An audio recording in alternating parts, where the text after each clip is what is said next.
Вестник ЗОЖ номер 17 за 2011 год. Рубрика «Доктор Тахири советует». Статья называется «Я хочу, могу, буду». Каждый человек, желающий прожить долгую, активную жизнь без болезней, не устает повторять своим пациентам доктор Тахири. Должен помнить, что здоровье – бесценный дар, заботиться о котором необходимо не от случая к случаю, и не только тогда, когда дали о себе знать первые признаки болезни, но и каждый божий день. А еще он утверждает, что надо не лечиться, а учиться быть здоровым. Проблемы создаем себе мы сами из-за того, что не бережем здоровье, данное нам природой. В результате появляется сначала легкие недомогания, а потом целый букет хронических заболеваний.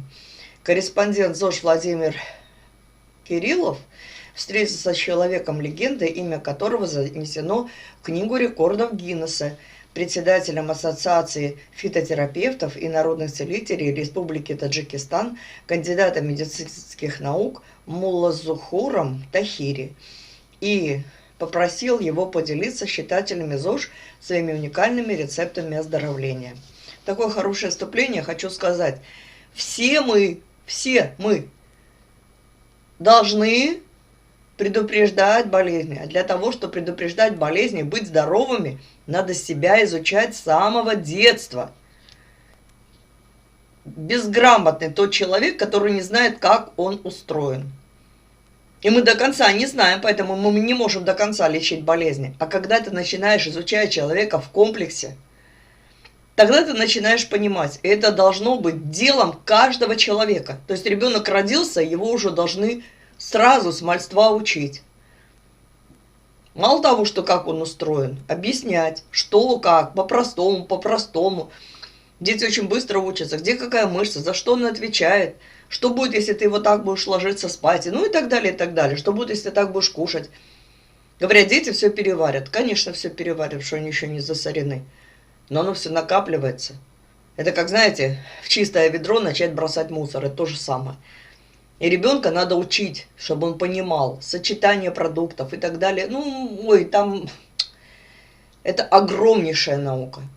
И тогда, конечно, то, что говорит доктор Тахири, будет исключительно верным. Так, это мое отступление, потому что это моя очень больная тема.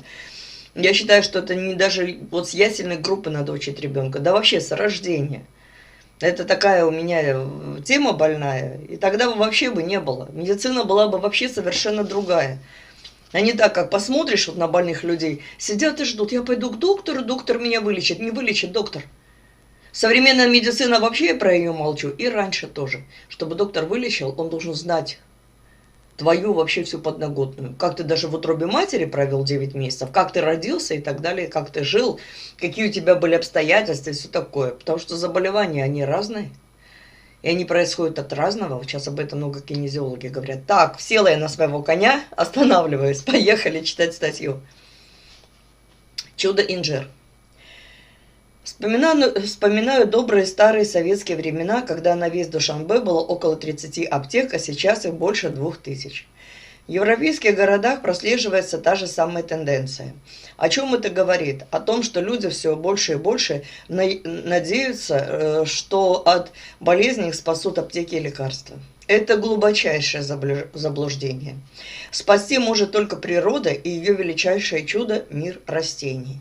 Каждая из них представляет собой своеобразную фабрику, в которой происходит синтез самых разнообразных полезных для человеческого организма веществ. В природе есть все, в чем нуждается организм человека.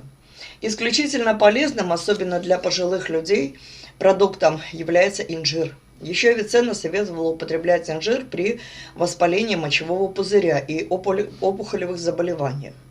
Возьмите равное количество высушенных плодов инжира, грецких орехов и миндаля, растолките в порошок и принимайте по 2 столовые ложки в течение 1,5 месяцев. При нефрите, малокровии, мочекаменной болезни 4 свежих плода инжира залейте 1 стаканом молока. Кипятите 10 минут и принимайте по 1/4 стакана 3 раза в день. Этот рецепт поможет также при бронхите, трахеите, ангине. Только инжир лучше съесть, а молоко выпить маленькими глотками за 2 часа до сна. Свежие плоды инжира обладают хорошим патагонным и жаропонижающим действием. Сок, выдавленный из плода свежего инжира, прекрасно убирает бородавки. В моей практике было немало случаев, когда женщины, страдающие мастопатией, прикладывали к груди марлю, пропитанную соком инжира, и опухоль рассасывалась. Хочу привести очень простенький рецепт варенья, которое чрезвычайно полезно при аритмиях, повышенной свертываемости крови, атеросклерозе. 1 кг плодов инжира залить горячим сиропом на 1 кг сахара, 2 стакана воды. И оставить на 10 часов. После этого слить сироп и варить его отдельно 40 минут. Снова залить плоды сиропом и оставить еще на 10 часов. После этого варить до готовности, пока инжир не станет прозрачным. Также можно приготовить смесь, являющуюся прекрасным профилактическим средством. Говорю это как врач-кардиолог от атеросклероза, гипертонии, инфаркта. Возьмите по 300 грамм инжира, кураги, изюма, грецких орехов и 1 большой лимон с кожурой. Пропустите все через мясорубку и смешайте с 300 граммами натурального меда. Поставьте в холодильник и каждое утро начинайте с 1 столовой ложки этой чудо-смеси. Плоды инжира не следует употреблять при сахарном диабете из-за очень большого содержания сахара, при подагре из-за большого количества щавелевой кислоты, при острых воспалительных заболеваниях желудочно-кишечного тракта из-за большого количества клетчатки. Да, инжир для нас недоступен, и к тому же такие противопоказания у него, хотя я инжир люблю. Так, бесценный опыт. Хочу предложить отличное средство, благодаря которому улучшается обмен веществ, очищается организм, эластичнее становятся кровеносные сосуды, исчезает головокружение и шум в голове. Измельчите и смешайте по 100 граммов ромашки, зверобоя, бессмертника, березовых почек. 1 столовую ложку смеси залейте пол-литром кипятка. Настаивайте 20 минут, процедите и отожмите. Вечером перед сном перелейте половину настоя в стакан. Добавьте 1 чайную ложку меда и аптечной пипеткой 1 каплю лаврового масла. Лавровое масло продается в 15-граммовых флакончиках и выпейте перед сном. После этого нельзя ничего не есть, не пить. Утром оставшуюся жидкость подогрейте на водяной бане, снова добавьте 1 чайную ложку и 1 каплю лаврового масла и выпейте за 20 минут до завтрака. Так поступайте ежедневно, пока не кончится содержимое флакончика лаврового масла. Положительный результат обязательно будет, но не сразу, а примерно через 1-1,5 месяца. Следующий рецепт, с моей точки зрения, поистине бесценен. Благодаря ему облегчается состояние практически при любых воспалительных заболеваниях, лечатся болезни легких, сердца, желудочно-кишечного тракта. Измельчите и смешайте по 50 граммов тысячелистника, ягод шиповника и сухой полыни. Залейте 3 литрами воды, дайте настояться 2 часа, затем поставьте на огонь, доведите до кипения и томите на медленном огне 2 часа. Укутайте, дайте сутки настояться, процедите, добавьте 200 граммов сока алоэ, возраст алоэ 3 года, 20 граммов экстракта чаги, можно аптечного, 250 граммов коньяка и полкило меда. Посуду с составом закройте и настаивайте 4 дня при комнатной температуре. Первые 6 дней принимайте смесь по 1 чайной ложке 3 раза в день за 2 часа до еды. Далее по 1 столовой ложке 3 раза в день за час до еды. Курс лечения от 2 недель до 3 месяцев, в зависимости от самочувствия. Хранить смесь следует в холодильнике, чтобы она не забродила. Действительно хороший рецепт, реально хороший. Вывести шлаки, улучшить работу почек, практически полностью восстановить сосудистую систему поможет сосновая хвоя. 12 щепоток хвои залить пол-литром воды и варить на маленьком огне 15 минут. После этого закрыть отвар крышкой и убрать в темное место до утра. Утром процедить и пить в течение дня в теплом виде вместо воды и чая. Курс лечения месяц. Мужчинам, страдающим хроническим простатитом, аденомой простаты, советую такой рецепт. В 50 граммах молока, 50 граммов молока добавить 3-4 капли йода, 1 столовую ложку меда и 1 ампулу аптечного алоэ. Этим составом делать на ночь микроклизмы. У меня есть много пациентов, которые где только не лечились и никакого эффекта. А после 10-15 микроклизм полностью избавились от неприятных ощущений. Вылечить застарелую пневмонию, бронхит, хронический кашель можно следующим рецептом. Сначала готовим настойку. 50 граммов измельченных листьев зверобоя залить полулитрами когора. Вместо когора можно взять мадеру или водку, разбавленную водой в соотношении 1 к 1. Бутылку закрыть крышкой и поставить в кастрюлю с горячей водой. Воду менять дважды по мере остывания. Далее в 200 граммов сока трехлетнего алоэ разводим 10 граммов мумию и принимаем 3 раза в день перед едой смесь из 1 чайной ложки сока алоэ с мумию и 1 столовой ложки настойки зверобоя. При проблемах с желчным пузырем измельчите и смешайте в равных пропорциях траву зверобоя и солодковый корень. 1 столовую ложку смеси залейте стаканом кипятка, настаивайте 30-40 минут и пейте по полстакана 2 раза в день в течение недели.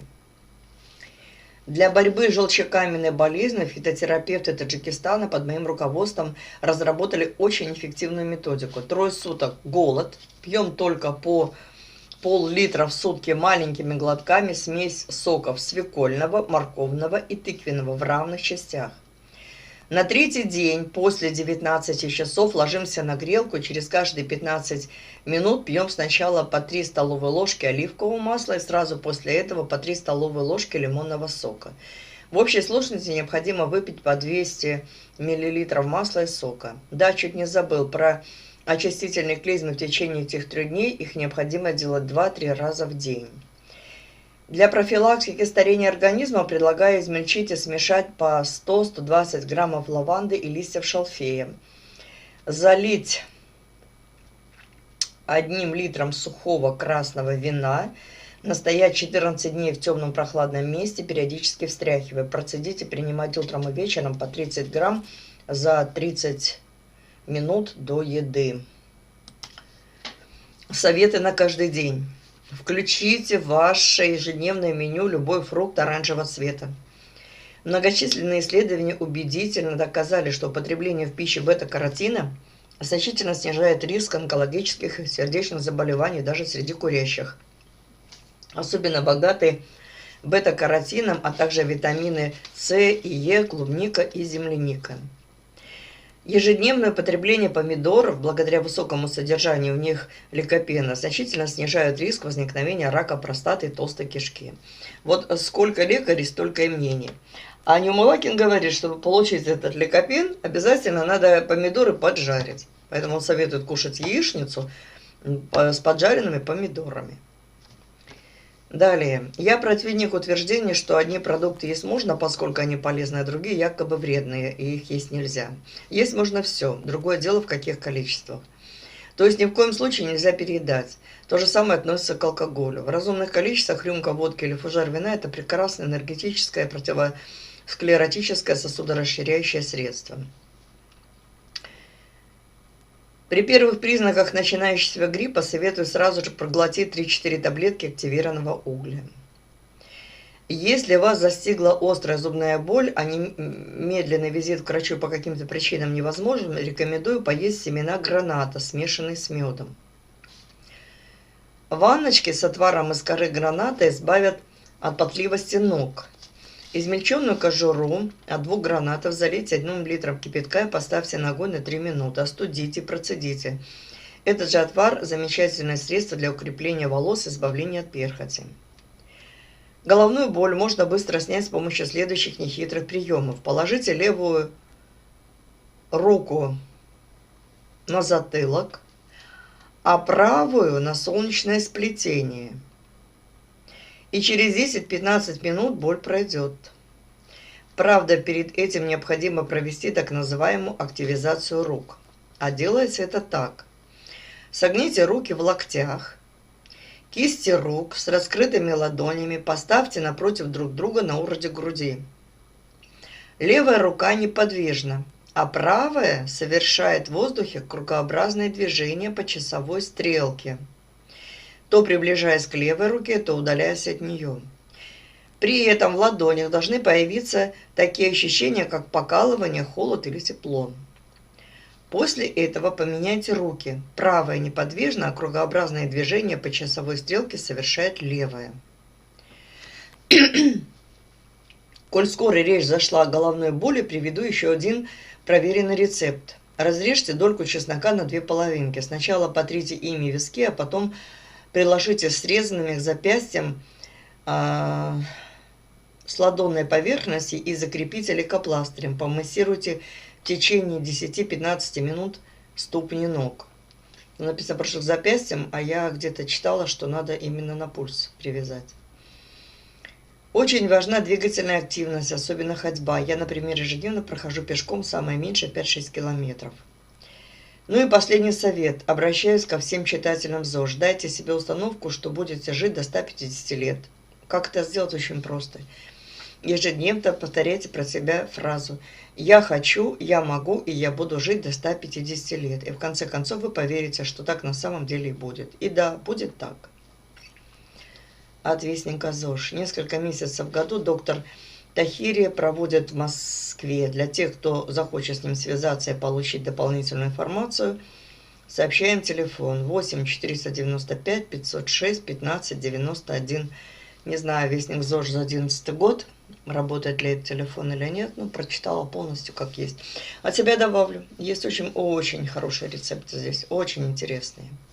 Ну, а есть такие, которые мне не интересны, потому что я изучаю медицину и уже кое-что знаю, кое-что кое-куда продвинулась. Поэтому кое с чем я могу и поспорить. А так, в общем-то, статья хорошая, рецепты замечательные. Будьте здоровы!